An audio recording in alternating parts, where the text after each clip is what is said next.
Bom dia, que a graça e a paz do Senhor Jesus Cristo seja em sua vida, no seu lar, em seus negócios.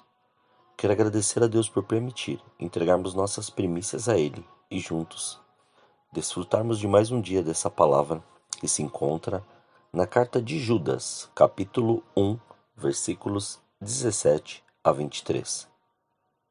Quanto a vós, amados, lembrai-vos das palavras que foram preditas pelos apóstolos de nosso Senhor Jesus Cristo, os quais vos diziam: no último tempo haverá escarnecedores, andando segundo seus desejos ímpios.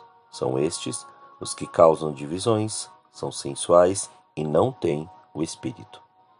Edificando-vos, porém, amados, na vossa santíssima fé, orando no Espírito, conservai-vos no amor de Deus, esperando a misericórdia de nosso Senhor Jesus Cristo para a vida eterna.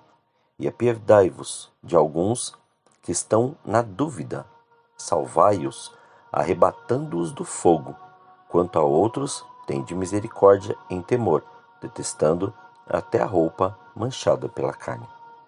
Ao meditar sobre estes versículos, o Espírito Santo me fez a seguinte pergunta: como você tem olhado para seu irmão?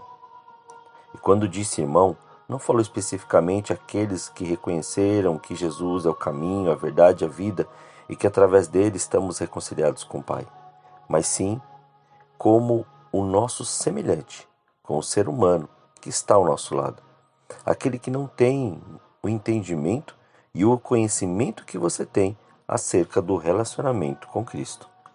E assim, ao ler essa carta escrita por Judas, pude perceber que ele está alertando aos irmãos já conhecedores do caminho a ficarem atentos a muitos que estão tentando, através de suas falsas entregas e transformação diante do Evangelho de Cristo, persuadir aqueles que ainda estão engatinhando no Evangelho ou aqueles que não o conhecem ou não viveram o poder transformador de Cristo e sua reconciliação.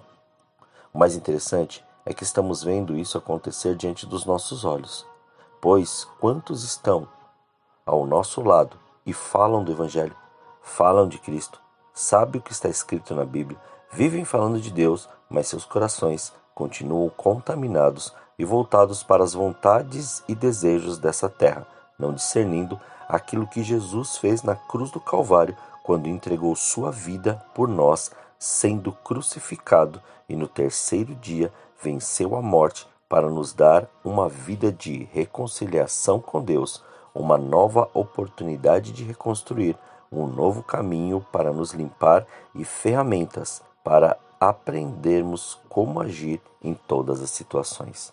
Estes ainda ficam levando as pessoas a acreditarem que tudo é permitido e que não há limite para você fazer as coisas, e que após tudo é só pedir perdão que está tudo certo. Como tenho falado, muitas vezes as pessoas usam essas meias verdades para afastar aos que estão com o coração puro diante de Deus nos propósitos que o Senhor tem. Porque se formos observar algumas particularidades, vemos que na primeira carta aos Coríntios, capítulo 6, versículo 12, nos diz assim: todas as coisas me são lícitas, mas nem todas me convêm. Todas as coisas me são lícitas, mas eu não me deixarei dominar por nenhuma delas. Aqui lemos uma afirmação que nos condiciona à vigilância diante das mais variadas formas de manipulação e de indução ao erro. Como também temos que estar conscientes de que as artimanhas para nos afastar do amor de Cristo, da sua presença e de sua vontade está também vinculada à nossa percepção ou discernimento sobre cada atitude. E assim, Jesus estava nos alertando, como descrito no Evangelho de Mateus, capítulo 24, versículo 12. E por se multiplicar a iniquidade, o amor de quase todos esfriará. Aqui está a essência daqueles que não querem viver uma vida transformada pelo Evangelho de Cristo, pela vida de Cristo e pelo Espírito Santo. Pois estes, que são movidos pelas suas vontades, sempre falarão de coisas boas, sempre terão palavras bonitas e até mesmo saberão quem é o Senhor, mas por ler e não por viver esta intimidade e esse relacionamento. E quando se trata de iniquidade, temos que saber que sua raiz é o pecado, mas o pecado não confessado, aquele que ilude. Então, a diferença entre pecado e iniquidade é que o pecado é um erro de alvo, algo isolado, que ocorre por negligência, descuido. Já a iniquidade é quando esses erros, que deveriam ser acidentes, se tornam uma constante na vida da pessoa, sem haver qualquer arrependimento e correção nos caminhos. O iníquo é exatamente quem se orgulha do caminho do pecado e anda nele, quem está nessa terrível condição. O pecador já é alguém que errou o alvo, mas se arrepende. Sendo assim, nós, servos de Cristo, somos pecadores, pois quantas vezes erramos o alvo, mas não podemos ser iníquos, ou seja, mergulhados na iniquidade, pois a prática constante de pecados é um sinal na vida de quem não serve a Deus, como vemos descrito na primeira carta de João, capítulo 3, versículo 9. Todo aquele que é nascido de Deus não vive na prática de pecado, pois o que permanece nele é a divina semente. Ora, se não pode viver pecando, porque é nascido de Deus. Após essa explanação, quero voltar à pergunta inicial. Como você tem olhado para o seu irmão? E diante dessa pergunta se faz a seguinte indagação: estamos orando para o Senhor para que Ele faça em nós a sua vontade? Ou estamos como pedintes somente olhando para o nosso eu? Estamos orando pela vida daqueles que estão tendo problemas e dificuldades para se afastar do pecado? Ou estamos coniventes com tais atitudes, não importando para isso, sabendo que temos tantas coisas para resolver? Estamos tão ocupados em fazer nossa parte na sociedade, em nosso emprego, em nossa igreja, no salão que frequentamos, nas reuniões que vamos, que não temos percebido que o amor de Cristo não está vinculado às coisas e tarefas, mas sim ao ser humano? Passamos horas falando de planos, projetos, sonhos, dinheiro, vendas, metas, melhor desempenho e nem sequer fazemos esforço para falar através do nosso testemunho daquilo que Cristo fez por nós. Até parece algo muito importante darmos mais atenção às coisas que nos foram dadas pelo Senhor do que oferecermos tempo para Ele falar conosco e nos orientar em tudo isso. Olhar para as pessoas em nossa volta com o amor de Cristo é uma prática diária para quebrar as limitações e barreiras que foram colocadas em nós no decorrer da vida.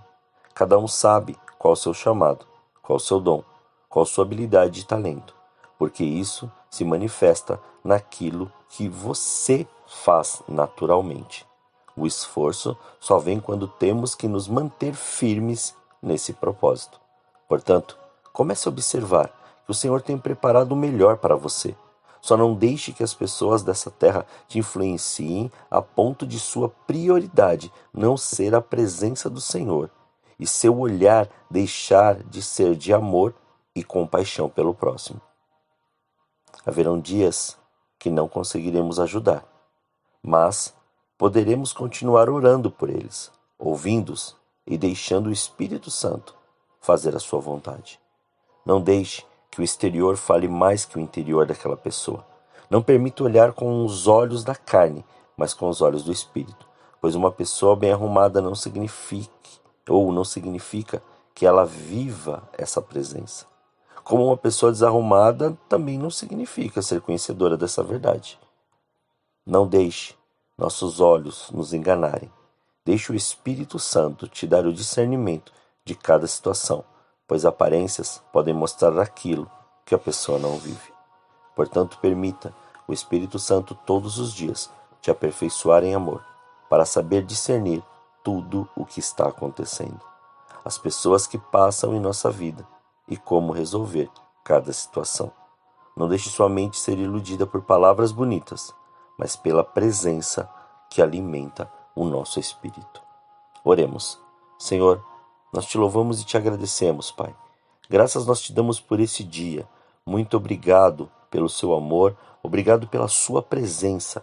consagramos tudo aquilo que temos e tudo aquilo que somos. Consagramos essas primícias, essas primeiras horas a Ti, para que se cumpra, estabeleça e se faça presente, Pai, tudo o que o Senhor preparou para nós neste dia. Já chamamos à existência aquilo que já foi gerado espiritualmente através da nossa fé, através da nossa oração, para que se cumpra conforme aquilo que o Senhor tem preparado para nós. Somos gratos por esse dia, somos gratos pelo Senhor estar nos dando mais esta oportunidade de vivermos o seu querer, de vivermos a sua palavra, de vivermos a sua promessa. Muito obrigado, Senhor.